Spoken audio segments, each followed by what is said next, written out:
Welcome to Whispers of the Past. Let your mind relax and gently drift into sleep. The story of Orpheus and Eurydice. The deeds of the immortal gods were told and sung at every fireside in Greece, and among these hero tales there was none more popular than the story of how Apollo built for Neptune the famous wall of Troy. Many musicians would have been glad to perform a similar service for the mere fame that it would bring them, but they feared that the attempt to imitate Apollo would only result in failure and ridicule.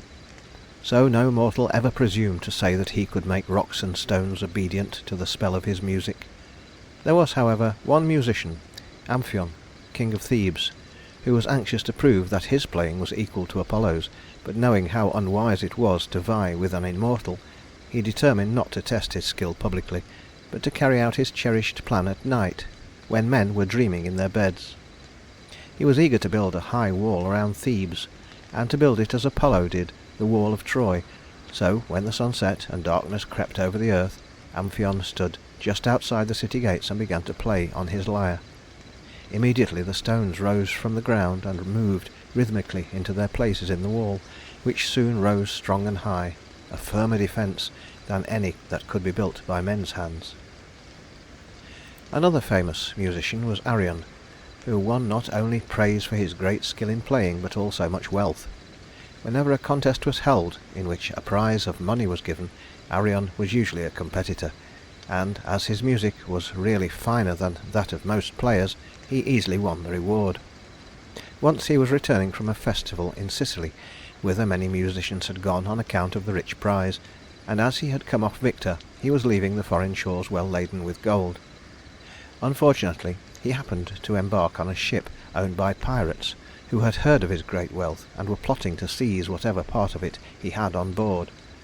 As the easiest way to do this was to kill him, the pirates began to bind him with ropes, that he might not be able to struggle when thrown overboard.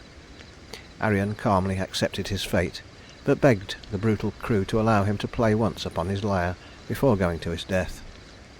To this the pirates consented, and when the wonderful music filled the air, a school of dolphins swam toward the ship, and kept close beside it, charmed by Arion's playing. Feeling sure that there was some magic in the music, the pirates hastened to throw the player and his lyre into the sea without waiting to bind him, but Arion did not drown as they had expected, for a friendly dolphin caught him on its back and swam with him to the shore, where he landed in safety. When in the course of time Arion died, the gods placed him, together with his lyre and the kindly dolphin, in the sky as constellations. The most famous of all musicians, except the one who played in the shining halls of Olympus, was Orpheus, son of Apollo and of the muse Calliope. When he was a mere child, his father gave him a lyre and taught him to play upon it. But Orpheus needed very little instruction, for as soon as he laid his hand upon the strings, the wild beasts crept out of their lairs to crouch beside him. The trees on the mountainside moved nearer so they might listen, and the flowers sprang up in clusters all round him, unwilling to remain any longer asleep in the earth. When Orpheus sought in marriage the golden-haired Eurydice, there were other suitors for her hand, but though they brought rich gifts gathered out of many lands, they could not win the maiden's love, and she turned from them to bestow her hand upon Orpheus, who had no way to woo her but with his music. On the wedding day there was the usual mirth and feasting, but one event occurred that cast a gloom over the happiness of the newly married pair. When Hymen, god of marriage, came with his torch to bless the nuptial feast, the light that should have burned clear and pure began to smoke ominously, as if predicting future disaster. The evil omen was fulfilled all too soon, for one day when Eurydice was walking in the meadow, she met the youth Aristaeus, who was so charmed with her beauty that he insisted upon staying beside her to pour his ardent speeches into her unwilling ears. To escape from these troublesome attentions, Eurydice started to run away, and as she ran she stepped on a poisonous snake, which quickly turned and bit her.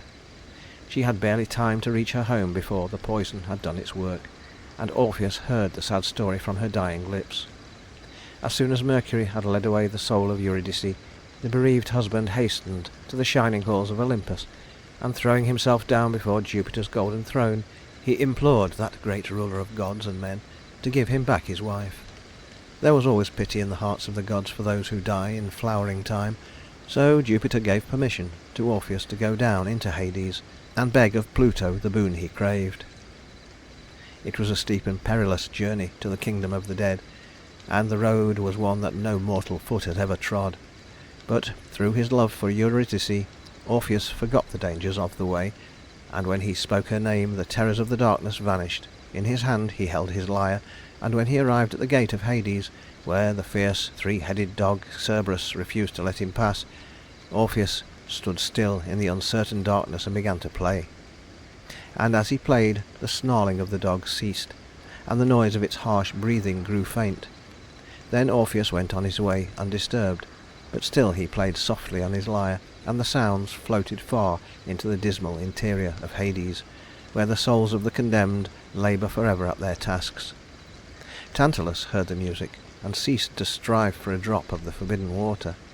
Ixion rested a moment beside his ever-revolving wheel, and Sisyphus stood listening while the rock which he must roll through all eternity fell from his wearied arms. The daughters of Danaus lay down their urns beside the sieve into which they were for ever pouring water, and as the mournful wailing of Orpheus's lyre told the story of his lost love, they wept then for a sorrow not their own. So plaintive indeed was the music that all the shadowy forms that flitted endlessly by shed tears of sympathy for the player's grief, and even the cheeks of the Furies were wet. When Orpheus came before the throne of Pluto, that relentless monarch repulsed him angrily as he attempted to plead his cause, and commanded him to depart. Then the son of Apollo began to play upon his lyre, and through his music he told the story of his loss, and besought the ruler of these myriad souls to give him the single one he craved. So wonderfully did Orpheus play that the hard heart of Pluto was touched with pity, and he consented to restore Eurydice to her husband, on the condition that as they went out together from the loathed country of the dead, he should not once turn his head to look upon her. To this strange decree Orpheus gladly promised obedience. So Eurydice was summoned from among the million shadow shapes that throng the silent halls of death. Pluto told her the condition on which her freedom was to be won, and then bade her follow her husband. During all the wearisome journey back to earth, Orpheus never forgot the promise he had made, though he often longed to give just a hurried glance at the face of Eurydice to see whether it had lost its sadness. As they neared the spot where the first faint glimmerings of light filtered down into the impenetrable darkness, Orpheus thought he heard his wife calling, and he looked quickly round to find whether she was still following him. At that moment the slight form close behind him began to fade away, and a mournful voice, seemingly far in the distance, called to him a sad farewell. He knew that no second chance would be given him to win his wife from Pluto's hold, even if he could again charm the three-headed Cerberus, or persuade Charon the grim ferryman to take him across the river. So he went forlornly back to earth, and lived in a forest cave, far from the companionship of men.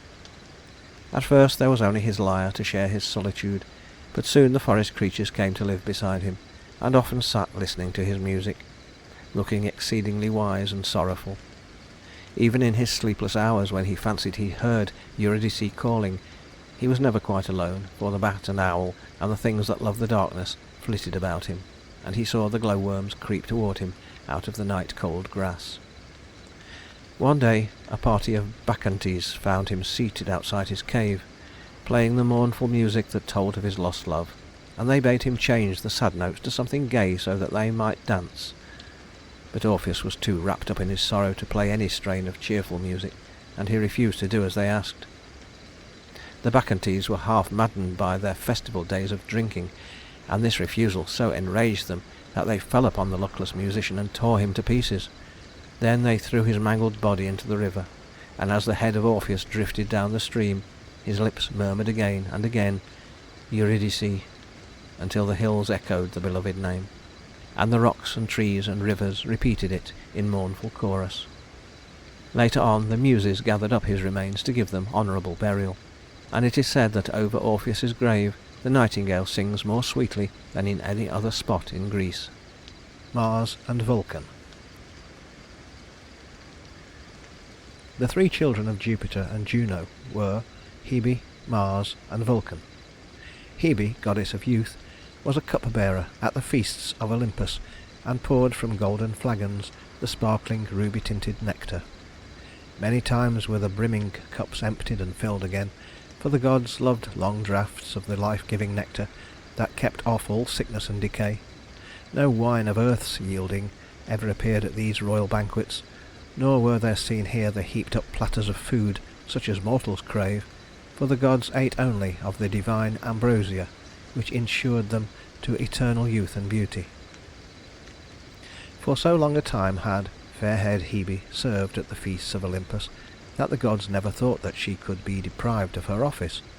But once, as she was handing Jupiter a well-filled cup, she stumbled and fell, and the ruler of men and gods was so angry that he vowed that she should never again be a cup-bearer. Since no one among the gods was willing to fill this humble position, Jupiter was obliged to seek over the earth for some mortal to take the place of poor disgraced Hebe. To make the journey as speedily as possible, he assumed the form of an eagle, and spent many days soaring over the land before he found the youth whose slender grace made him feel assured that its possessor would be able to serve the gods less awkwardly than Hebe. On the sunny slopes of Mount Ida he saw a group of youths playing games, and among them was one whom Jupiter determined to bear away at once to Olympus. This was Ganymede, a prince of Troy, and the fact that he was no common mortal, but a king's son, did not deter Jupiter from sweeping down upon the astonished youth and carrying him aloft on his wings. Whether Ganymede was happy in Olympus we do not know, but the story goes that he remained forever at Jupiter's side, and the city of Troy never saw him again, nor did the king his father ever know the reason for his strange disappearance. Mars was the god of war, and though he was the least loved of all the deities in Olympus, he was the one most feared by the people of every land. As he was always a hater of peace, and would stir up strife among men for the mere delight of fighting and bloodshed, the poet Homer calls him the slayer of men, one steeped in blood, the destroyer of walled towns. His shrines were never wreathed with flowers, nor were children often found among the people grouped about his altars. Instead of the yearling ox with gilded horns, men sacrificed a savage bull to the god, who took no pleasure in the tame shedding of blood. Sometimes Bellona, goddess of war, accompanied Mars in his chariot to watch over his safety, and since she was equally eager to urge men on to bloody fighting, their appearance together on the battlefield brought terror to the bravest heart. Seldom were prayers addressed to these two deities, except those of vengeance upon enemies, and there was little hope of peace for the nation when men thronged the temples where Mars and Bellona were jointly worshipped. The fiercest passions were kindled at their shrines, and their altars were the only ones that were ever defiled by human sacrifices. Though so fierce in warfare, Mars was as susceptible to love as were all the immortals, for he was not only the chosen one of the golden-haired Venus, but was also the devoted lover of the Vestal Rhea Silvia. This maiden, being dedicated to the goddess Vesta, did not dare to listen to any words of love until her time of service in the temple was over, for the penalty of breaking her solemn vows would be the terrible one of being buried alive. But Mars was not to be denied, so at last the Vestal yielded, but kept her marriage secret and continued to live in the temple until the birth of her twin sons, Romulus and Remus. When her parents learned that she had failed to keep the sacred promise made at the altar fire at Vesta, they demanded that she should suffer the prescribed punishment. She was therefore taken, at night, into an underground room of the temple, and enclosed in the wall which had been built to allow for just such a tragic event. As her children were declared outcasts, they were taken into the forest and left to perish by the teeth of wild beasts. Romulus and Remus did not die, however, for a she-wolf carried them to her lair and reared them with her own cubs. Later on they were found by a kindly shepherd, who took care of them until they grew to manhood. Then they left him and went out into the world to seek adventures, which soon ended in Romulus killing his brother Remus, and himself becoming the founder of Rome. When this new city was well established, Mars was made its patron deity and protector, and before an army set out on any military campaign, the leader would first go into the temple where the sacred shield, the Ancile, hung, and, touching it, fearfully would pray, "O Mars, watch over us." This shield was carefully guarded in Rome, for upon it depended the safety of the city. It was a special token sent by the god of war to show that the people of Rome were under his protection. For once, when a plague was raging among them, and the dead were numbered by thousands, the Romans fled to the temple of Mars and begged him to help them. As they were praying, a shield fell from the skies into their midst, and a voice told them that as long as this, the sacred Ancile, was with them, no harm could come to Rome. That day the plague ceased, and ever afterward the shield was jealously guarded. To ensure its safety, 11 other shields were made so like the Ancile that no one but the Salii, the priests of the temple, knew which it was. These were carried in the streets during the festivals in honour of Mars, which were held in March, the month that bears his name, and as the priests bore aloft the shields, they sang war songs and performed rude war dances.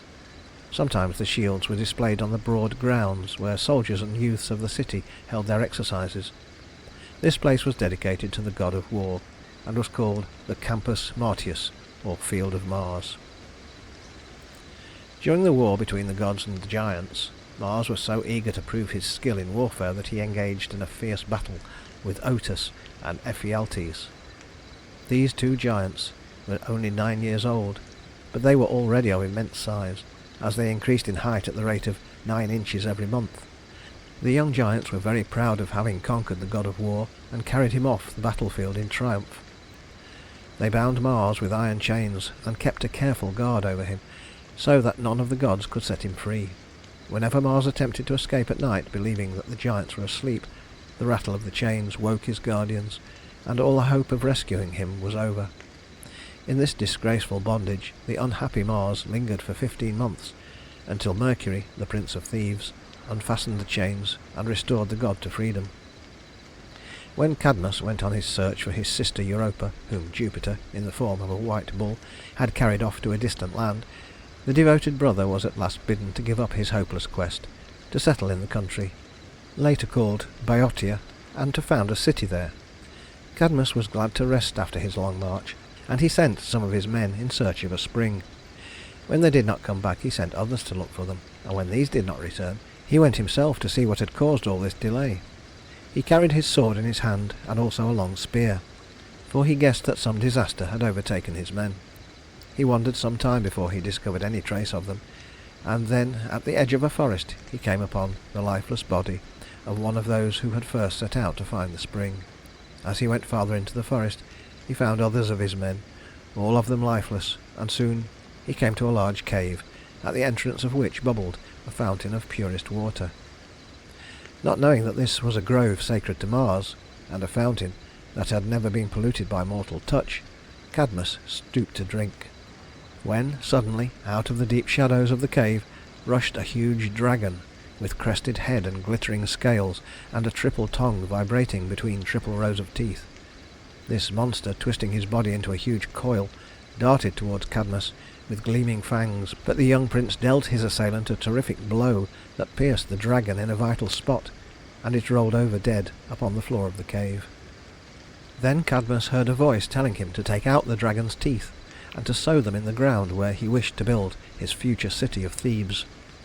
As soon as the teeth were sown, a crop of giants in glittering armour sprang up out of the ground, and when they were about to turn their spears upon Cadmus, he again heard the voice, this time bidding him throw a stone into the midst of the armed men.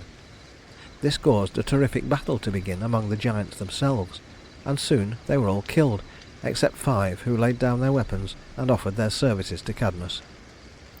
As a punishment for the desecration of his grove and the slaying of its sacred guardian, Mars compelled Cadmus to serve him for 8 years. At the end of this time the prince was made ruler of the new city of Thebes, and Mars so far forgave the sacrilege of his grove as to give Cadmus his daughter Harmonia in marriage. The career of the new king was very prosperous at first, and Cadmus was supposed to have contributed a great boon to his people by the invention of the alphabet. Later on he incurred the wrath of the gods by forgetting to offer them suitable sacrifices, and both he and his wife Harmonia were changed into serpents. Just above the city of Athens was a hill called the Areopagus, from the Greek word meaning Mars Hill, which received its name from a famous trial that took place there. Neptune's son had carried off the daughter of Mars, and when the god of war learned of the abduction, he hurried after the daring youth and killed him. Then Neptune demanded that Mars should be punished for his deed of blood, and to decide the matter both were summoned to appear before a court of justice, which was held on the hill above Athens. As it was the custom for all important cases to be tried at night, so that the judges might not be prejudiced by the favourable appearance of either party, the court assembled in the darkness, and Mars told the story of his daughter's capture and his own subsequent revenge. In spite of Neptune's objections to what he considered an unfair verdict, the judges decided in favour of Mars, and he was therefore acquitted. The hill was afterwards called by his name, and the judges of the principal court of justice were always termed Areopagitae. Vulcan, god of fire and the forge, was not often seen in the halls of Olympus, for he knew that the gods despised him for his ungainly appearance, and he preferred to stay in his own sooty workshop. He had also no desire for the society of his divine parents, since his mother had never shown anything but indifference toward him, and his father had been the cause of his deformity. Jupiter was once so angry with Juno for interfering in his love affairs that he fastened her to the end of a strong chain and hung her out of heaven. Vulcan, seeing his mother in this sad plight, dragged at the chain and finally succeeded in drawing Juno into safety. Full of wrath at this defiance of his wishes, Jupiter kicked his son out of heaven, and as the distance of the fall was so great, it was a whole day and night before Vulcan reached the earth. Had he been immortal, there would have been nothing left to tell the story of his meteor-like descent, but being a god he still lived and had only a slight deformity and lameness as the result of his fall. When he learned that Juno was so unconcerned over his fate that she never even inquired whether he was badly hurt, he would not go back to Olympus, but shut himself up in the heart of Mount Etna, where he established a mighty forge that poured out fire and smoke for many years after. Vulcan did not forget about his mother's heartless indifference, but none of the gods suspected him of harbouring any revenge, until one day a beautiful golden throne arrived in Olympus as a present to Juno from her son. The goddess admired the exquisite designs carved on its polished surface and seated herself in it proudly. Now Vulcan had contrived to hide some springs in the interior of the throne, and these were so skilfully arranged that the moment a person was seated, the entire structure quickly contracted and held the occupant prisoner. So in a moment proud Juno found herself securely caught, and no assistance that the gods could render her was of the least avail. Then Jupiter sent Mercury to the grimy abode of Vulcan to beg politely that the god of fire would honour with his presence the feast that was that day to be held in Olympus. But Vulcan was not to be moved by any flattery, for he well knew why he was so much desired at this particular time. So Mercury returned alone to Olympus, and Jupiter was obliged to think of some other device for luring Vulcan from his forge. This time he sent Bacchus, god of wine, and when the scowling deity of Etna saw Bacchus's jolly red face and heard his hearty laugh, he welcomed the jovial visitor and drank freely of the wine that Bacchus poured. The roisterous god of revels, who clearly loved to see good wine flowing, beguiled Vulcan into taking draught after draught of the choice vintage that he had purposely brought, until the sullen master of the forge was unable to tell what was happening, and allowed himself to be led unresistingly to Olympus. Once there the gods persuaded him to release the repentant Juno, and to allow himself to be reinstated in Jupiter's favour. Though Vulcan grudgingly complied with these requests, he would not consent to live in Olympus, but returned to his workshop in Mount Etna. There he made many things out of gold and precious stones, and gave them to the gods as an evidence that he no longer bore them any ill will. Their golden thrones were made by Vulcan's crafty hands, and the wonderful palaces, with all their costly furnishings, were the best result of his skill. He also forged Jupiter's thunderbolts, and fashioned the weapons that the gods used in battle. He made Apollo's marvellous sun chariot, and even deigned to use his skill in shaping the arrows that Cupid used in his golden bow. When Jupiter decreed that laughter-loving Venus should wed his misshapen son, Vulcan took his reluctant wife to the smoky workshop in Mount Etna, and for a while Venus was amused at the unusual sights and sounds that greeted her in her new home, but she soon wearied of the dirt and darkness, and left the society of her surly husband to return to Olympus, where there was plenty to delight her pleasure-loving soul. The story of Proserpina. When Jupiter made himself ruler of the world, he imprisoned some of the warring giants under Mount Etna in Sicily, much to the disgust of Pluto, who was always fearing that when the giants got restless and turned over and over underground, thus causing earthquakes, they would some day make such a large crack in the earth that daylight would be let into Hades. So Pluto often went up out of his sunless land to look carefully over the island, and to be sure that no new fissure was being made in the earth's surface. One day, as he was driving his 4 coal-black horses through the Vale of Enna, he saw a group of maidens gathering violets on the hillside, and among them was one so exquisitely fair that Pluto determined to take her for his wife. This was Proserpina, daughter of Ceres, the goddess of agriculture, a maiden who had ever shunned the thought of marriage, and preferred to spend her life playing games and dancing in the beautiful plain of Enna, where there is never any frost or snow, but springtime lasts through all the year. Pluto had often tried to gain a wife by gentle means, but no one would consent to share his gruesome home. So, knowing that this maiden he desired would never listen to soft words of love, he determined to take her by force. Driving his fiery horses at full speed, he rushed toward the group of laughing girls, who scattered and fled at his approach. Proserpina alone stood still and stared, frightened and wondering at the grim figure confronting her, while the flowers she had gathered dropped from her trembling hands. In a moment Pluto had seized her in his strong arms, and, trampling all her violets under his ruthless feet, he sprang into the chariot and urged his horses to their full speed, hoping to reach Hades before the maiden's cries brought Ceres to the rescue. As he neared the Cyane River, the waters, wishing to befriend Proserpina, began to rise higher and higher, and, with tossing waves, opposed the madly rushing steeds. Fearing to risk the chariot in the angry waters, Pluto struck the ground with his terrible 2-pronged fork, and a great chasm opened before him, into which the ruler of Hades hurriedly plunged. Then the earth closed again over him and the captured maiden. During the dreadful moments when Proserpina felt herself held a prisoner in the arms of this bold wooer, she called wildly to her mother for help, but soon she realized that her cries would never reach Ceres' ears, and that she must find some other way to let the goddess know of her unhappy fate. So she summoned enough strength to struggle in her captor's embrace until she freed one arm from his hold, and with it loosened her girdle, which she flung into the Cyane River, just before the yawning earth hid her so completely that no traces were left to tell where she had gone. When Ceres came that evening into the Vale of Enna, and found that her daughter was not playing as usual with the other maidens, she questioned them, and learned their tearful story of the chariot with its 4 black horses and terrible driver. Just what had become of Proserpina no one could tell, so the distracted mother began her search, not knowing whether she might at any moment come upon her daughter's body mangled by the chariot wheels. For days and days she wandered, never stopping to rest, except for a few hours at night when it was too dark for her to see her way. Rosy-fingered Aurora, when she left her soft couch to open the gates of the morning, and Hesperus, when he led out the stars at evening, saw her still searching for the lost Proserpina. Sometimes she was so weary that she sank down by the roadside and let the night dew drench her aching limbs. Sometimes she rested under the trees when a storm broke over her head, but even here the rain beat down upon her, and the wind blew its cold breath in her face.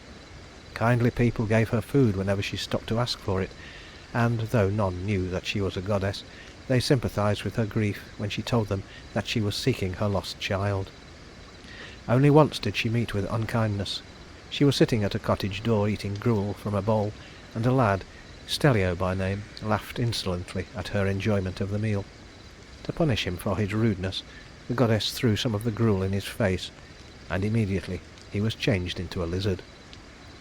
One day Ceres found herself near the city of Eleusis, and to avoid being recognized as a goddess, she disguised herself as an old beggar woman. She sat for a long time on a stone by the roadside, mourning her lost Proserpina, until a little girl came by, driving some goats. Seeing the old woman's tearful face, the child stopped to ask her trouble, but before Ceres could answer, the girl's father joined her, and together they begged the stranger to come to their cottage and rest. The goddess yielded at last to their kindly insistence, and as she walked beside the old man, whose name was Celeus, he told her that at home he had a sick boy who had lately grown so ill that today they believed he would surely die. Ceres listened to his pathetic story, and for a moment forgot her own grief. Seeing a chance to return the old man's kindness, she followed him into the cottage, but first stopped by the meadow to gather a handful of poppies. When the parents led her to the sick child's bedside, she stooped and kissed the pale little face, and immediately it became rosy with health. The boy sprang up well and strong again, to the great astonishment of his delighted family. As they sat at the simple evening meal, the goddess put some poppy juice in the glass of milk set out for the boy, and at night, when he was in a heavy sleep, she rubbed his body with oil, murmured over him a solemn charm, and was about to lay him on the red-hot ashes in the fire, that his mortal parts might be consumed and he himself be made immortal, when his mother chanced to enter the room, and springing forward with a cry of horror, snatched the boy from the fire.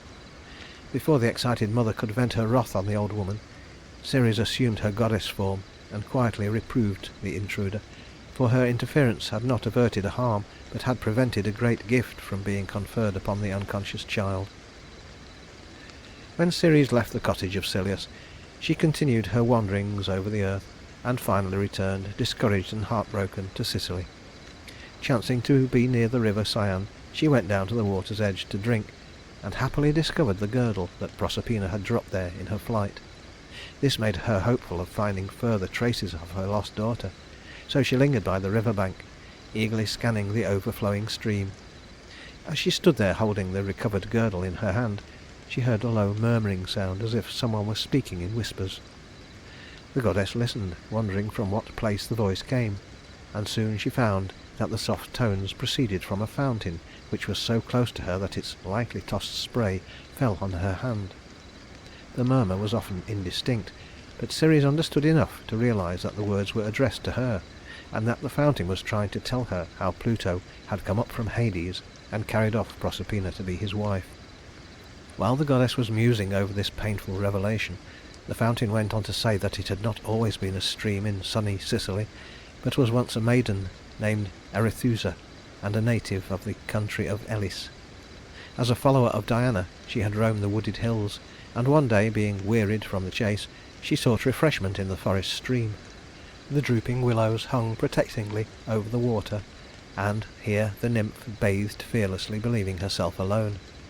But Orpheus, the river god, heard the splashing of the water, and rose from his grassy bed to see who was disturbing his noonday rest.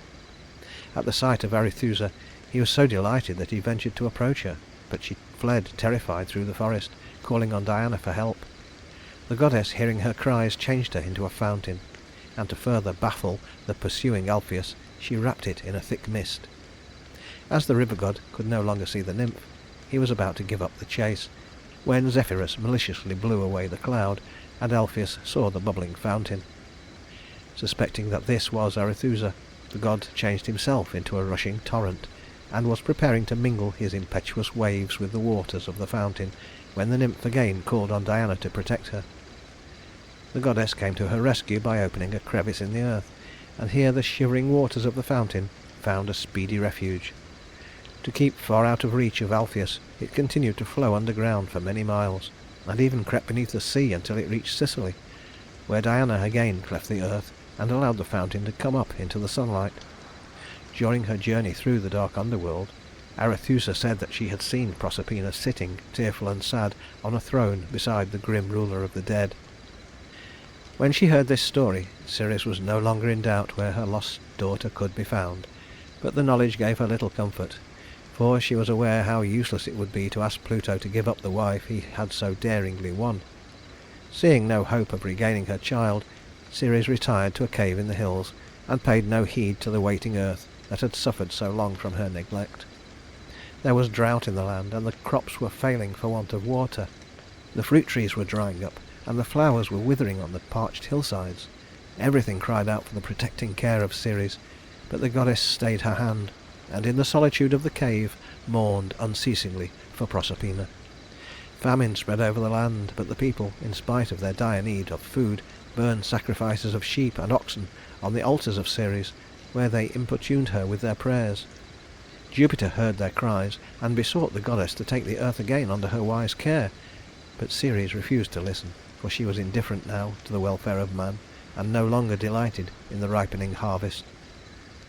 When sickness and death followed hard upon the famine, Jupiter saw that he must save the sorely stricken land, so he promised the goddess that her daughter should be restored to her if she had eaten nothing during all her sojourn in Pluto's realm. Mercury was sent to lead Proserpina out of Hades, but when he reached there he found that Pluto had already given his wife some pomegranate seeds, hoping that she would thereby stay forever in his keeping.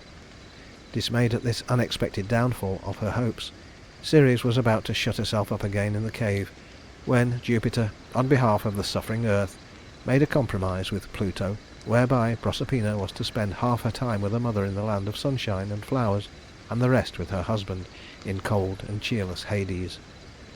Each spring Mercury was sent to lead Proserpina up from the underworld, lest her eyes, grown accustomed only to shadows, should be dazzled by the blinding sunlight, and she herself should lose the way.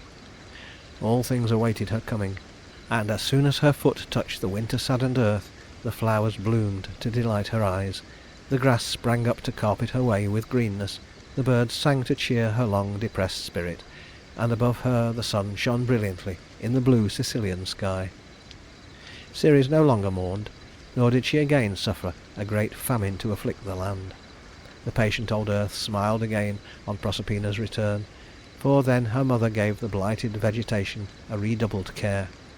But her happiness did not make the goddess forget the kindly old man who had given her food and shelter at Eleusis, for she returned there and taught the boy Triptolemus all the secrets of agriculture. She also gave him her chariot and bade him journey everywhere, teaching the people how to plough and sow and reap, and care for their harvests. Triptolemus carried out all her instructions, and as he travelled over the country he was eagerly welcomed alike by prince and peasant, until he came to Scythia, where the cruel king Lyncus would have killed him in a fit of jealous wrath, had not Ceres interfered with timely aid and changed the treacherous monarch into a lynx. Pluto and the Underworld. In the beginning of the world, before the gods came to dwell in Olympus, all the universe was in the hands of the Titans, and among these the greatest was Saturn, or Kronos, who wedded his sister Rhea, also called Cybele, and became the father of 3 sons and 3 daughters, Jupiter, Pluto, Neptune, Ceres, Vesta, and Juno. For many ages Saturn and Rhea, having subdued all the opposing Titans, ruled over the heaven and earth. But when the cruelty of Saturn drove his children into rebellion, there arose a mighty war in the universe, in which the sons and daughters of Saturn leagued against their father, who had called upon the other Titans for aid. After years of combat, the 6 brothers and sisters, helped by the Cyclops, defeated the allied Titans and imprisoned them in the black abyss of Tartarus, all except a few who had not joined in the war against the children of Saturn. Among those who were wise enough to accept the new sovereignty were Mnemosyne, memory, and Themis, goddess of justice. Those descendants of the Titans who refused to acknowledge the supremacy of Jupiter were consigned to the centre of Mount Etna, and were the giants, who constantly turned over and over, making Pluto fear for the safety of his realm. A few of the giants were spared: Atlas, whose punishment was to hold the heavens on his shoulders, and Prometheus and Epimetheus, who had espoused the cause of Jupiter and so escaped the fate of the conquered Titans. When the children of Saturn found themselves masters of the world, they agreed to accept Jupiter as their ruler on condition that the 2 other brothers be given a share in the universe. So a division was made whereby Pluto became king of the Underworld, or Hades, Neptune took the dominion of the sea, and Jupiter, having married his sister Juno, established his dwelling in Olympus as lord of heaven and earth. The kingdom of Pluto was dreaded by all mortals, and its ruler inspired men with great fear. Though Pluto was known to visit the earth from time to time, no one wished to see his face, and each man dreaded the moment when he should be obliged to appear before the grim monarch of Hades, and be assigned a place among the innumerable dead. No temples were dedicated to Pluto, although altars were sometimes erected, on which men burned sacrifices to this inexorable god, while petitioning him to be merciful to the souls of the departed. The festivals held in his honour were celebrated only once in 100 years, and on these occasions none but black animals were killed for the sacrifice. The underworld over which Pluto reigned was deep in the heart of the earth, but there were several entrances to it, one being near Lake Avernus, where the mist rising from the waters was so foul that no bird could fly over it. The lake itself was in an extinct volcano near Vesuvius. It was very deep, and was surrounded by high banks covered with a thick forest. The first descent into Hades could be easily accomplished. Facilis descensus Averno, says the poet Virgil, but no mortal was daring enough to venture far into the black depths, lest he should never again see the light of day. At the portal of Hades sits the fierce, three-headed dog, Kerberos, who keeps all living things from entering the gate, and allows no spirit that has once been admitted to pass out again. From here a long dark pathway leads deeper into Hades, and is finally lost in the rivers that flow around Pluto's throne. The waters of the river Cocytus are salt, as they are made of the tears that stream for ever from the eyes of those unhappy souls who are condemned to labour in Tartarus, that part of Hades that is the exclusive abode of the wicked. The Phlegethon river, which is always on fire, separates Tartarus from the rest of Hades, and wretched indeed is the soul that is forced to cross its seething waters. On the banks of the Acheron, a black and turbid river, stand the souls who come fresh from the sunlit earth, for all must pass this river and be brought before the judgment throne of Pluto.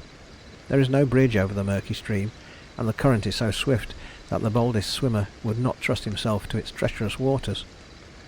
The only way to cross is by the leaky, worm-eaten boat rowed by Charon, an aged ferryman, who has plied his oar ever since the day that the curse of death first came upon the earth. No spirit is allowed to enter the leaky craft until he has first paid Charon the fee of a small coin called the obolus. During the funeral service, before the body is committed for burial, this coin is laid on the tongue of the dead, that the soul may have no trouble in passing to the throne of Pluto. If any spirits cannot furnish the necessary money, they are ruthlessly pushed aside by the mercenary boatman, and are required to wait 100 years. At the end of this time, Charon grudgingly ferries them over the river free of charge. As the unstable boat can hold but few, there is always an eager group of spirits on the further bank, clamouring to be taken across the river, but Charon is never in a hurry, and repulses, sometimes with his oar, the pitiful crowd that waits his grim pleasure. There is also in Hades the river Styx, by whose sacred waters the gods swear the most terrible of all oaths, and on the other side of Pluto's throne is the softly flowing Lethe, of which only those souls can drink who are to spend endless days of happiness in the Elysian fields. As soon as those blessed spirits have tasted the waters of Lethe, all regrets for friends that mourn completely vanish, and the joy and grief and pleasure and pain of the soul's life on earth are forgotten. In the Elysian fields there is no darkness such as fills the rest of Hades with its thick gloom, but a soft light spreads over the meadows where the spirits of the thrice blessed wander. There are willows here, and stately silver poplars, and the meads of asphodel breathe out a faint perfume from their pale flowers. There do men lead easiest lives, no snow, no bitter cold, no beating rains are there. From Bryant's Odyssey, Book 4, line 722.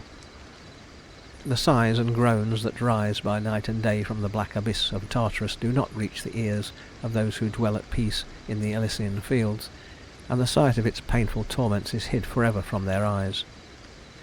Beside Pluto's throne sit the three Fates, also called Parcae, those deathless sisters who hold the threads of life and death in their hands. Clotho, the youngest, spins the thread. Lachesis, the second, twines it into the joys and sorrows, hopes and fears that make up human experience, and Atropos, the eldest sister, sits by with huge shears in her hand, waiting for the time when she may cut the slender thread. Pluto and his queen Proserpina are seated side by side on a sable throne, ruling over the myriad souls that compose the vast kingdom of the dead. Perched on the back of the throne is the blinking owl, who loves this eternal darkness, and the black-winged raven, that was once a bird of snowy plumage and the favourite messenger of Apollo. The raven fell from his high estate on account of some unwelcome tidings that he once brought to Apollo, when that god was an ardent lover of the fair-haired Coronis. Believing that no one could supplant him in the maiden's affections, Apollo was happy in the thought of being beloved by so beautiful a mortal. But one day his snow-white raven flew in haste to Olympus to tell him that the maiden was listening to the wooing of another lover. Enraged at this duplicity, Apollo seized his bow and shot the faithless Coronis, but the moment that he saw her lying dead, he repented of his rash deed, and vainly sought to restore her to life. Though skilled in the art of healing, Apollo could not save the maiden, and in his frenzied grief he cursed the unfortunate raven that had brought the evil tidings, and banished it forever from his sight. Then he turned upon the raven, wanton babbler, see thy fate! Messenger of mine no longer, go to Hades with thy prate! Weary Pluto with thy tattle, hither, monster, come not back, and, to match thy disposition, henceforth be thy plumage black. By Saxe. Near Pluto's throne are seated the three judges of Hades, Minos, Rhadamanthus, and Aeacus, who question all souls that are brought across the river. When they have learned every detail of the newcomer's past life, they deliver the cowering spirit into the hands of Themis, the blindfolded goddess of justice, who weighs impartially the good and bad deeds in her unerring scales. If the good outweighs the evil, the soul is led gently to the Elysian fields, but if the bad overbalances the good, then the wretched spirit is driven to Tartarus, there to suffer for all his wrongdoings in the fires that burn forever and ever behind the brazen gates. To these gates the guilty one is urged by the three Furies, whose snaky hair shakes hideously as they ply their lashes to goad the shrinking soul to its place of torment. Sometimes they are joined by Nemesis, goddess of revenge, who hurries the doomed spirit over the fiery water of the Phlegethon with her merciless whip, and sees that it follows no path but the one leading to the brazen gates of Tartarus. As soon as the gates close on the newly admitted soul, there is a renewed clamour of voices, while heart-breaking sighs and groans mingle with the curses of those who in their misery dare to defy the gods. And beneath all the awful sounds that greet the listener's ears there is an undertone of pitiful wailing, like the sea's melancholy long withdrawing roar, that seems to come from millions of throats too feeble to utter a loud cry. The deepest sighs proceed from the Danaides, the beautiful daughters of Danaus, king of Argos, who must forever strive to fill a bottomless cask with water. They form a sad procession, as with their urns on their arms they go down to the stream to begin their hopeless task, and then climb wearily up the steep bank to pour the water into the ever-empty cask. If they pause a moment, exhausted with fatigue, the whips of some avenging attendants of Pluto lash them again into action. Their punishment is severe, but the crime for which they are suffering was a dreadful one. The 50 daughters of Danaus were once pledged in marriage to the 50 sons of Aegyptus, brother of Danaus. But when the wedding was being celebrated, their father remembered the words of an ancient prophecy that said he would die by the hand of his son-in-law. Fearing for his life, he confided to his daughters what the oracle had foretold, and gave them each a dagger, bidding them slay their husbands. On the evening of the wedding, when the sons of Aegyptus were heavy with wine, the new-made wives stole in upon them and killed them as they slept. Danaus then believed himself safe until he learned that one of his daughters had spared her husband out of love for him. This son-in-law was eager to avenge his brother's murder, and having sought out the wicked Danaus, fulfilled the prophecy by killing the king with the very dagger intended for his own death. The gods punished the cruel daughters, except Hypermnestra, who had saved her husband, by condemning them to labour in Tartarus at their impossible task. Near the Danaides stands Tantalus, the father of Niobe, who on earth was a most inhuman and brutal king. He ill-treated his subjects, defied the gods, and dared to make his own will the religion of his kingdom. He boasted that the gods were not so omniscient as people were led to believe, and insulted the immortals by offering them at a banquet the flesh of his own son Pelops, believing that they would never learn the truth of this loathsome feast. But the gods were not deceived, and left the meat untouched, all except poor Ceres, who, still mourning over her daughter's detention in Hades, did not realize what was happening and bit off some of the lad's shoulder. When the gods restored Pelops to life, Ceres was very sorry for her carelessness and gave him a shoulder of ivory. The inhuman Tantalus was condemned to the torments of Tartarus, where he stands up to his chin in a clear stream. Though frenzied with thirst, he can never drink of the water, for whenever he bends his head, the stream recedes from his parched lips. Above him hangs a branch of delicious fruit, but when, tormented with hunger, he strives to grasp it, the branch eludes his eager fingers. Thus he stays always tantalized by the sight of food and drink he never can secure. Not far from Tantalus is Salmoneus, also a king, who dared to challenge the gods by impersonating Jupiter. He made a huge bridge of brass and drove heavily over it, while he threw lighted torches among the people who were waiting below, hoping thus to frighten them into believing that he was the very ruler of the heavens who hurls the mighty thunderbolts. This insult to his divinity so angered Jupiter that he seized a real thunderbolt and soon dispatched the arrogant king. When Salmoneus came before the throne of Pluto, his fate was quickly decided, and he was driven to terrible Tartarus, where he sits under a huge rock that threatens every moment to fall and crush him beneath its weight. Another unhappy king is Sisyphus, who, when ruler of Corinth, became a famous robber, and in the pride of his great wealth dared to set the gods at naught.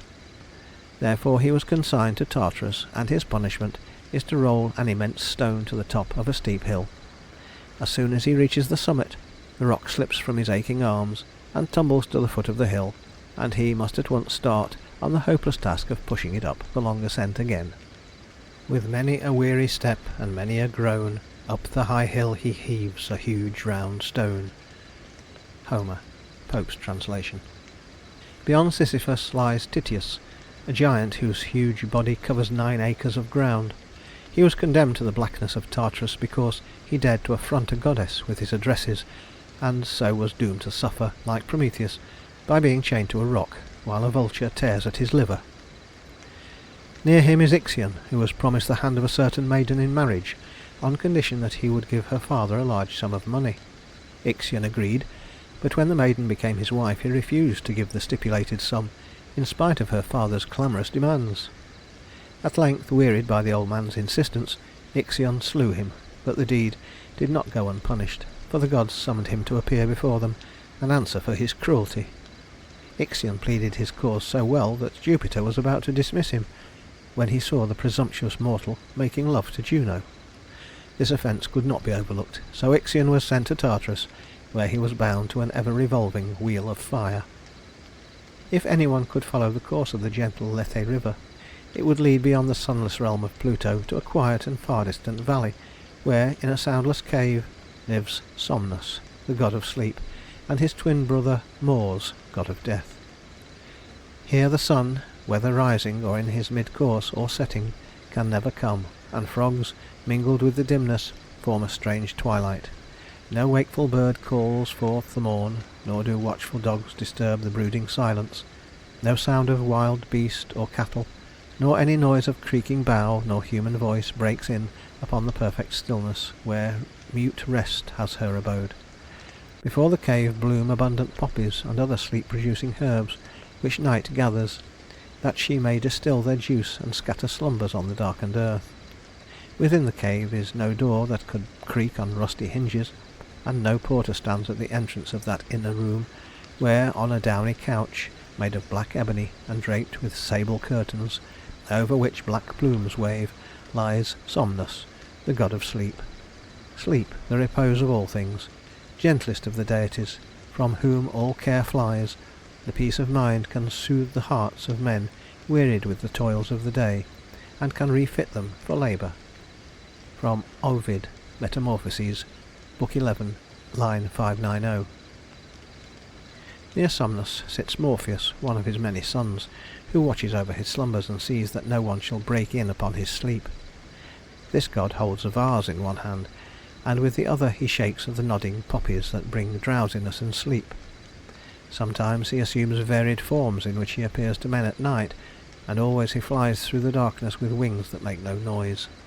Around the couch of Somnus hover shadowy forms, the dreams, which are as numerous as the forest leaves or the sands upon the seashore. In a distant corner of the room lurk the horrid nightmares, which creep out of the cave to visit sleeping mortals, but are never led to earth by Mercury, as are the welcomed dreams. 2 gates lead out of the Valley of Sleep, one of horn and one of ivory. Of dreams, O stranger, some are meaningless and idle, and can never be fulfilled. 2 portals are there for their shadowy shapes, of ivory one and one of horn. The dreams that come through the carved ivory deceive, with promises that never are made good, but those which pass the doors of polished horn, and are beheld of men, are ever true. Bryant's Homer's Odyssey, Book 19, line 679. Sunt Gemini somni portae, quar altera furtor, cornea qua veris facilis datur exitus umbris, altera caudenti perfecta nitens elephanto, sed falsa ad caelum mittunt insomnia manes. Virgil, Aeneid, Book 6, line 893. Mors, god of death, occupies one of the rooms in the Cave of Sleep. He is a fearful-looking deity, cadaverous as a skeleton, and wrapped in a winding sheet. He holds an hourglass in one hand and a sharp scythe in the other, and stands watching the sand run out of his glass, that he may know when a human life is nearing its end. Then, as the last grains fall, he glides from the Valley of Sleep, and stalks silently and unseen upon the earth, where he cuts down the unhappy mortal, who cannot even hear the rustle of his garments as he approaches. It is nothing to him whether the life he takes belongs to childhood or youth, for he mows them down as relentlessly as he does tottering old age, and to the rich he is as unsparing as to the poor. Pallida mor saequo pulsat pede pauperum tabernas regum quaetores. Horace, Carminum, Book 1, paragraph 4, line 13. The divinities who dwelt in the Cave of Sleep were distrusted by the ancients, and Mors was held in universal dread. No homage was ever offered to him, and no temples were dedicated in his honour, though sacrifices were sometimes made to ward off his dreadful coming. He was never represented in art, except in a pleasing aspect, for although they believed him to have in reality the fearful appearance that tradition ascribed to him, yet the beauty-loving Greeks refused to have this kind of horror embodied in marble. So when Death appears in sculpture, it is usually with his brother Sleep, and both are represented as sleeping youths, whose heads are crowned with poppies or amaranths, and who hold inverted torches in their listless hands. Neptune and the Sea Gods.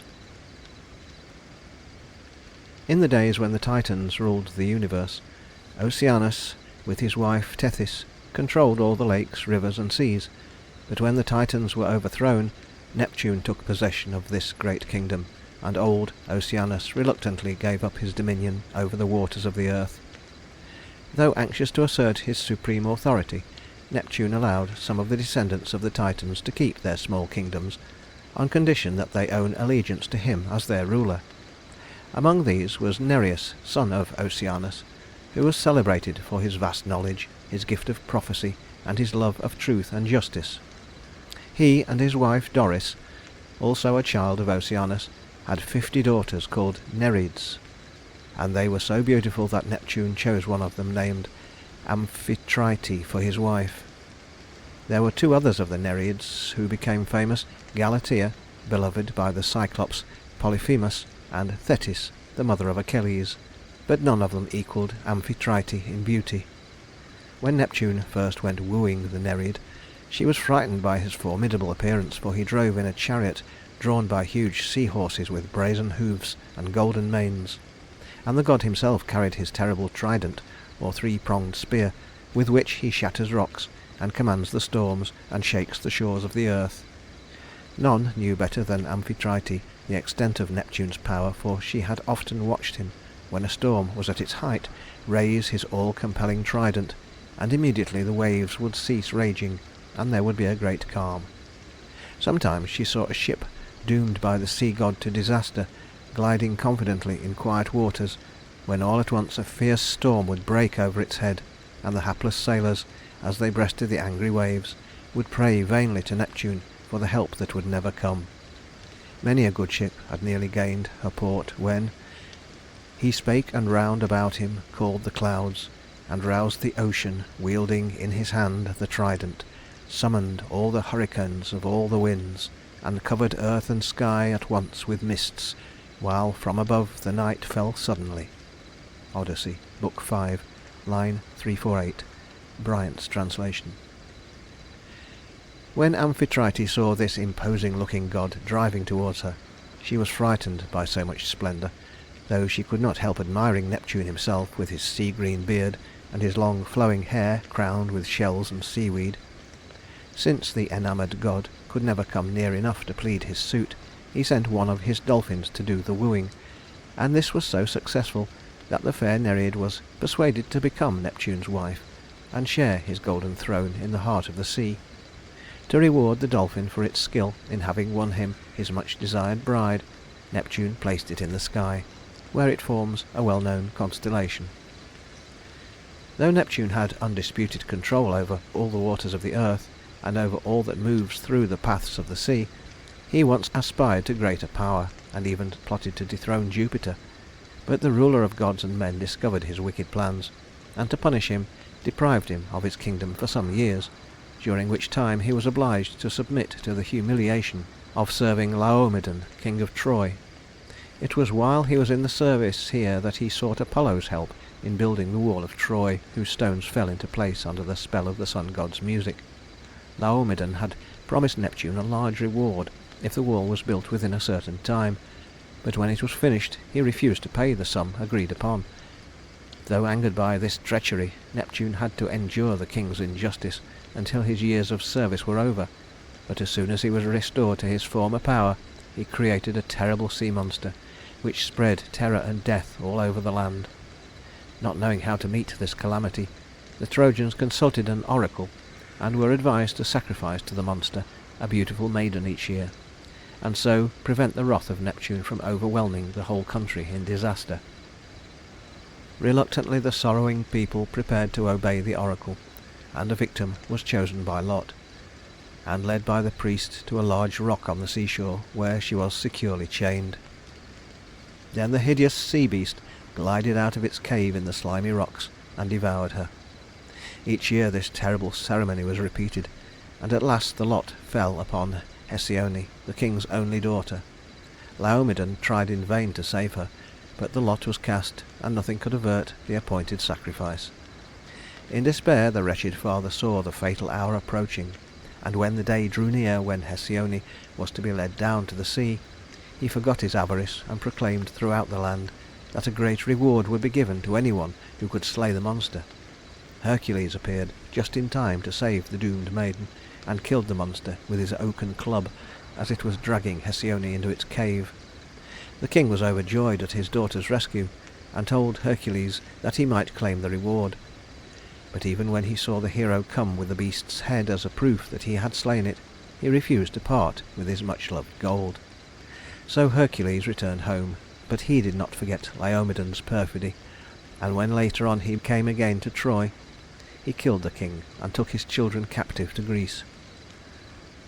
Neptune, like all the immortals, loved more than once, and among those who shared his affections was a maiden named Theophane, who had so many suitors that it kept the jealous sea-god in constant fear lest she should prefer some earthly lover. So he took her to the island of Crumissa, and there changed her into a sheep, while he carried on his wooing in the form of a ram. The offspring of this marriage was the famous golden-fleeced ram, whose pelt was the object of that ill-fated expedition made by Jason and his fellow Argonauts. Neptune also loved the goddess Ceres, and followed her during the long time that she spent in search of her daughter Proserpina. Ceres was angered by the sea-god's persistent wooing, and hoping to escape from him, she took the form of a mare. But Neptune was not so easily discouraged, for he changed himself into a horse and contentedly trotted after her. The child of this strange pair was Arion, a wonderful winged steed that had the power of speech and was of such incredible swiftness that nothing could ever equal it in speed. The most famous children of Neptune and Amphitrite were Triton and Proteus. Triton was his father's trumpeter, and at Neptune's command he blew upon his conch shell to calm the restless sea. His body was half man and half fish, and he gave the name of Tritons to all his male descendants, who, with the Nereids and Oceanides, daughters of Oceanus, followed the chariot of Neptune when he went abroad to view his kingdom. Proteus had charge of the great flock of sea calves, which fed on the soft seaweed and basked in the warm sands near his cave. He was celebrated for his wisdom and for the truth of the answers that he gave to those fortunate enough to make him speak. Homer calls him the Ancient of the Deep, whose words are ever true. But his knowledge was not easy to obtain, for he had the extraordinary power of assuming any shape he pleased, and only those mortals gained his advice who persistently clung to him through his many bewildering changes.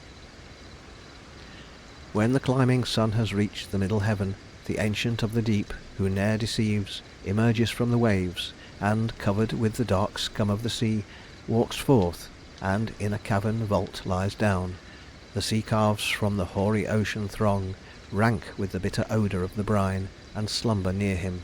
Then ye must exert your utmost strength to hold him there, although he strive and struggle to escape your hands, for he will try all stratagems, and take the form of every reptile on the earth, and turn to water and to raging flame.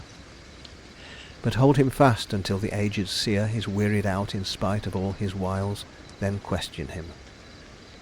Bryant's Homer Odyssey, Book 4, line 518. Aristeus was the son of Apollo and the water nymph Cyrene. Beside tending his flocks and herds, he took care of the olive trees and vineyards, and was a famous keeper of bees. He was very proud of his hives, and the swarm of bees increased each year under the guidance of his skilful hands. But one day he found hundreds of the bees lying lifeless beside the hives, and on the morrow there were still more among the dead. Not knowing how to account for this disaster, Aristeus hurried to his mother to ask for her help in saving the few bees that remained. Cyrene lived under a mountain stream, and hearing that her son wished to speak to her, she commanded the river to divide and form a wall on either side, so that Aristeus might walk in dry places. When the youth told her of the tragedy befalling his hives, she could not help him, but bade him go to old Proteus, for he alone could tell what the trouble was and find a remedy. She warned Aristeus of the difficulty in holding the Ancient of the Deep when he tried to bewilder and terrify the stranger by rapidly assuming different forms, and she bade him remember that he must keep the sea-god fast bound if he would receive the wished-for answers. Then she led him to the cave of Proteus and hid him there, exhorting him to be bold and fearless. At noon the Wizard of the Deep came up out of the sea, followed by his herd of sea-calves, and while they lay stretched out on the warm sands, the god sought the retreat of his cave, and soon was in deep slumber. When Aristeus saw Proteus fast asleep, he stepped cautiously up to him and bound him with strong fetters. The god woke with a start and tried to shake himself free of his chains, but on finding that he was a prisoner, he resorted to all the trickery that he could command. He became a fire, a flood, a wild beast, a horrible serpent, and many other forms calculated to terrify the beholder. But Aristeus was not afraid, and soon the old wizard realized that he must submit. So he assumed his own shape and asked the youth what it was that he wished to know. The son of Cyrene told him of the death of his bees, and begged for some remedy. Then Proteus reminded him of how he had been the real cause of Eurydice's death, by making her flee from him in such haste that she did not see the snake at her feet. The wood nymphs, who were Eurydice's companions, had therefore wished to punish Aristeus, and had sent this destruction to his hives. It was necessary to appease the wrath of the nymphs, and to do this Proteus bade the youth build 4 altars, and sacrifice on them 4 bulls and 4 cows of perfect form and size. This burnt offering was to placate the nymphs, and when it was made he must pay funeral honours to Orpheus and Eurydice to pacify their anger against him. At the end of 9 days he was to return to the grove where he had made the sacrifices. Aristeus thanked the Ancient of the Deep for his wise words, and after releasing him from the fetters, hurried away to do as Proteus had advised. The sacrifices were made, and suitable honours paid to the dead, and then, after waiting impatiently for 9 days, Aristæus went back to the grove. To his great joy he found that a swarm of bees had taken possession of the carcasses, and that he was now the owner of a much larger number than he had ever had before. One of the many sea gods who ruled under Neptune was Glaucus, who was once a poor fisherman, and earned his living by selling the fish that he caught each day. One morning he had an extra large haul, and when he threw the fish on the ground beside him, he noticed that they were eagerly nibbling the grass that grew very thickly on the spot where he had flung his net. As he stood watching them, the fish suddenly leapt up from the ground, and having flopped back into the water, swam away. Curious to see whether it was the grass that gave them this extraordinary power, Glaucus chewed a bit of it himself, and immediately he felt an irresistible desire to plunge into the sea. Fearlessly he dived beneath the waves, and soon found no difficulty in keeping under water, for the ocean seemed now to be his native element. He saw his beard turning a lovely sea green, and he found that his hair, grown suddenly long and green, was trailing out behind him. His arms were azure-coloured, and his legs became a fish's tail, but he felt no regrets over losing his human form, and stayed contentedly in the ocean. In time, Neptune made him one of the lesser gods, and took him into the friendly fraternity of the sea. As Glaucus was swimming one day near the shore, he saw a beautiful maiden named Scylla, and fell so much in love with her that he forgot he was half fish, and begged her to be his wife. Scylla stared at his green hair and blue skin, but this did not frighten her, nor did she wonder at his fish's tail, for she had often played with the sea nymphs, and was accustomed to their strange appearance. Glaucus felt encouraged by her behaviour, and begged her to listen to the story of his life. He told her how he had suffered a sea change, and now occupied the lofty position of a god. The maiden was interested in this recital, but she had no desire to marry her merman, even if he were a god. So when Glaucus ventured to come nearer to her, she turned and fled. Discouraged but still determined, the young god sought the aid of the enchantress Circe, and begged her to give him some love potion by which he might win the unwilling Scylla. Circe was so pleased with the handsome sea god that she urged him to accept her love, and forget the maiden who scorned him. But Glaucus would not yield to the persuasions of the enchantress, and kept pleading for the desired love potion. Seeing that she could not gain his affections, Circe determined that at least no one else should enjoy his love, so she refused to make the potion, and sent Glaucus angrily away. When she saw him go sorrowfully from her palace, she mixed a magic liquid, brewed from poisonous plants and deadly weeds, and this she poured over the waters where Scylla was wont to bathe. The maiden, suspecting no treachery, sought the ocean at her accustomed hour, and as soon as the poisoned waves touched her body, she became a horrible monster with 6 heads, each having 3 rows of sharp teeth. She saw all around her serpents and barking dogs that were part of her own body, which had suddenly become rooted to the spot where she stood. She never regained her human form, but stayed in this place forever, to terrify all mariners, and to devour the hapless sailors that came within her reach. Opposite her was the den of Charybdis, who 3 times a day swallowed the waters of the sea, and 3 times threw them up again. On the rock above the den was an immense fir tree, and all ships that passed that way watched eagerly for this signal of danger, and prayed that they might safely steer between the double horrors of Scylla and Charybdis. There Scylla dwells, and fills the air with fearful yells, her voice the cry of whelps just littered, but herself a frightful prodigy, a sight which none would care to look on, though he were a god. 12 feet are hers, all shapeless, 6 long necks, a hideous head on each, and triple rows of teeth, close set and many, threatening death. And forth from the dark gulf her heads are thrust, to look abroad upon the rocks for prey. No mariner can boast that he has passed by Scylla with a crew unharmed.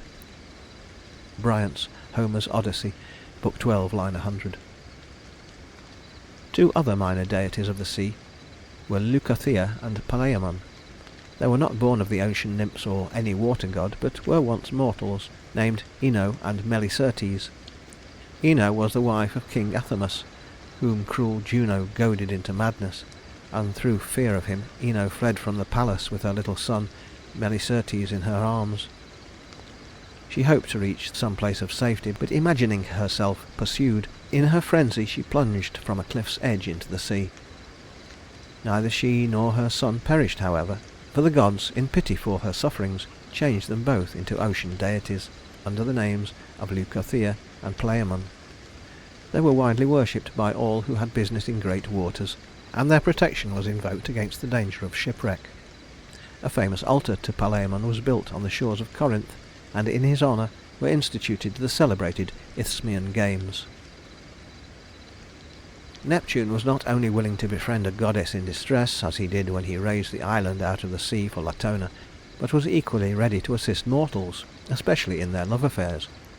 Once he lent his chariot to a youth named Idas, when he wished to elope with the maiden Marpessa, whose father had refused to allow the lovers to wed.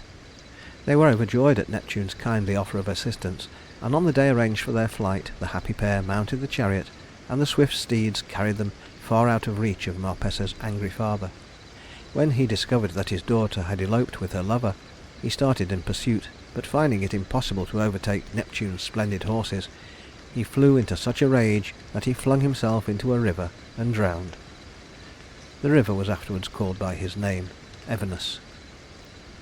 Knowing themselves out of reach of the irate father, the lovers continued their journey very happily, and believed that no misfortune could overtake them, when suddenly Apollo appeared before them, and declaring himself in love with Marpessa, offered to fight Idas, then and there, for the possession of the maiden. Poor Idas felt that his chances for happiness were indeed ended, for how could a mortal contend with an omnipotent god? Suddenly a thunderbolt fell from the blue sky, and a voice declared that Marpessa herself should choose between her two suitors. The maiden looked at the glorious sun god, and her heart beat fast at the thought of being loved by one so beautiful and young. But when she turned to Idas, she remembered that he was a mortal like herself, who would grow old as she grew old, and would, therefore, not cast her aside when her youthful charm was gone, as Apollo would be sure to do as soon as her beauty waned.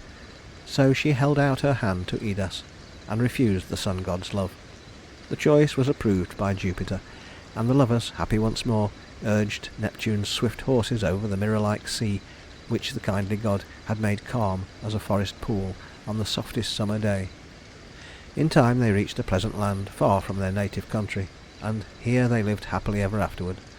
The chariot, no longer needed, was sent back to Neptune with many thanks for his timely aid, and each year Idas and Marpessa burned as sacrifices to their protector a white bull, a white ram, and a white boar, which was the kind of offering most pleasing to Neptune.